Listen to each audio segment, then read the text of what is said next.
काफी पहले से चल रही थी। बताया जा रहा है कि आरोपियों ने बाबा सिद्दीकी के एक एक मूवमेंट की जानकारी एकत्रित करके रखी थी। वो कितने बजे कहां जाते हैं, वो किससे मिलते हैं, वो सारी जानकारियां उनके पास थी। हत्या का दिन भी दशहरे का चुना गया, जब पटाखों के शोर में गोलियों की आवाज दबने का हत्यारों को फायदा मिल सके।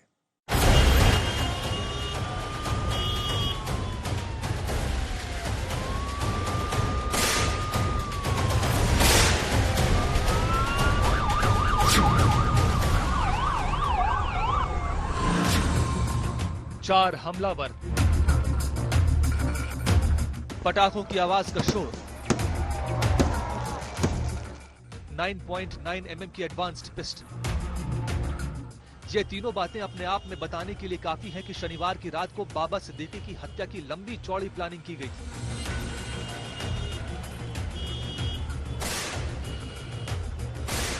साजिश इस तरह रची गई कि बाबा सिद्दीकी को घेर कर ताबड़तोड़ गोलियां बरसाई जा सकी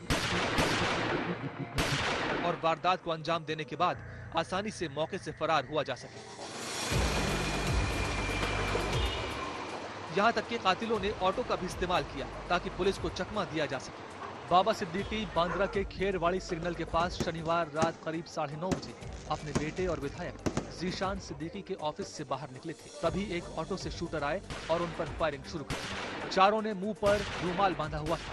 उन्होंने 2 बंदूकों से 6 राउंड फायरिंग की। इनमें बाबा सिद्दीकी को 3 गोलियां लगी, 2 गोलियां पेट में और 1 सीने पर लगी। 2 गोलियां बाबा की कार पर भी लगी। बाबा के साथ मौजूद शख्स के पैर में भी 1 गोली लगी। जिस जगह ये घटना घटी, हम इस वक्त वहीं पर हैं। यहीं पर बाबा सिद्दीकी शाम को अपने ऑफिस से निकलकर अपनी गाड़ी में बैठकर जा रहे थे। तभी अज्ञात हमलावर आए और उन्होंने अंधाधुंध गोलियां बरसाना शुरू कर दी, जिसमें बाबा सिद्दीकी की मौत हो गई। फिलहाल यहाँ पर आप देख सकते हैं जो पुलिस की टीम है वो जांच कर रही है। 6 राउंड्स यहाँ पर साफ तौर पर देखे जा सकते हैं कि जिन पर निशान लगाया गया है। 6 गोलियों के शेल्स जो हैं वो अभी भी आपको साफ तौर पर दृश्यों में देख सकते हैं। किस तरीके से गोलियां चलाई आप देख सकते हैं। कितना दर्दनाक और बड़ा यह हादसा होगा।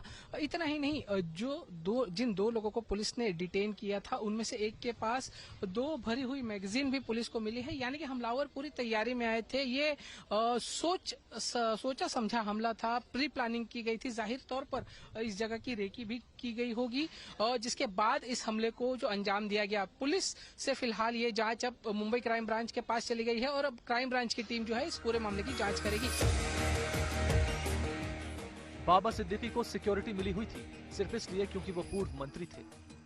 कहा जा रहा है कि 15 दिन पहले ही उनको धमकी मिली थी। हमले के वक्त उनके साथ 2 कांस्टेबल भी थे, लेकिन कोई कुछ पता कर पाता इससे पहले ही हमलावर घटना को अंजाम देकर फरार हो गए। जिस जगह पर हत्या की गई वहां पर पास में ही दुर्गा विसर्जन का कार्यक्रम चल रहा था।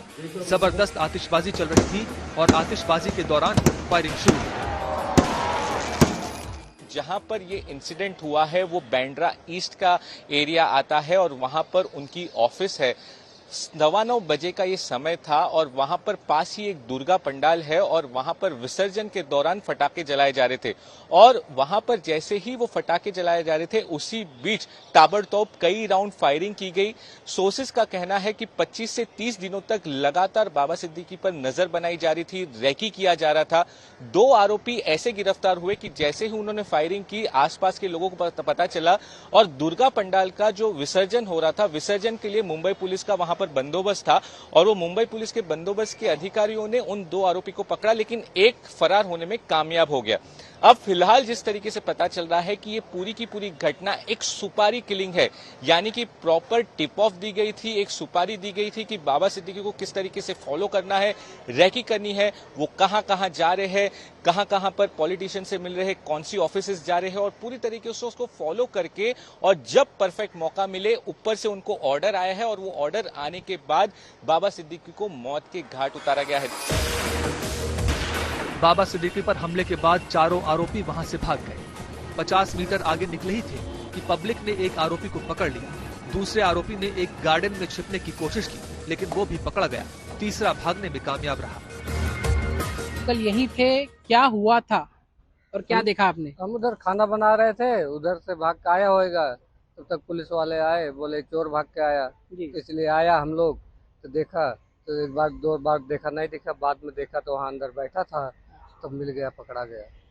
कौन अकेला था या उसके साथ कोई और था? और उसके साथ कुछ सामान देखा आपने? उसके हाथ में कुछ देखा? उसके साथ में कुछ नहीं देखा, उसके साथ में बैग था, साहब लोग बैग ले लिए। अच्छा। और इसके अलावा कुछ हथियार या कुछ और चीज आपने अब देखी? उसमें क्या था हथियार मैंने नहीं देखा, वो लोग बोले हथियार है इसमें। गोली लगने के बाद बाबा सिद्दीकी जमीन पर गिर पड़े। लोग उनको उठाकर लीलावती अस्पताल ले गए, लेकिन तब तक उनकी मौत हो चुकी थी।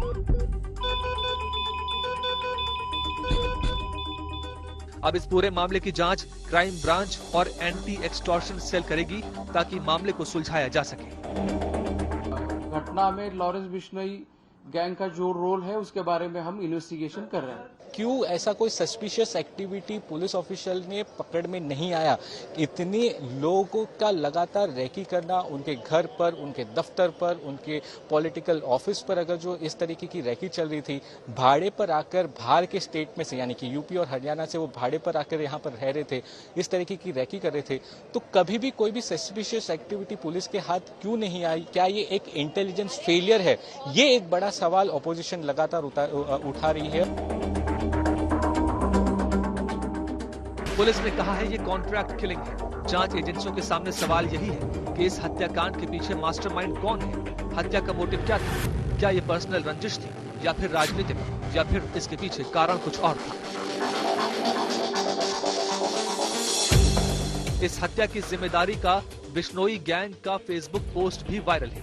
हालांकि आज तक इसकी पुष्टि नहीं करता है। फिलहाल जांच जारी है।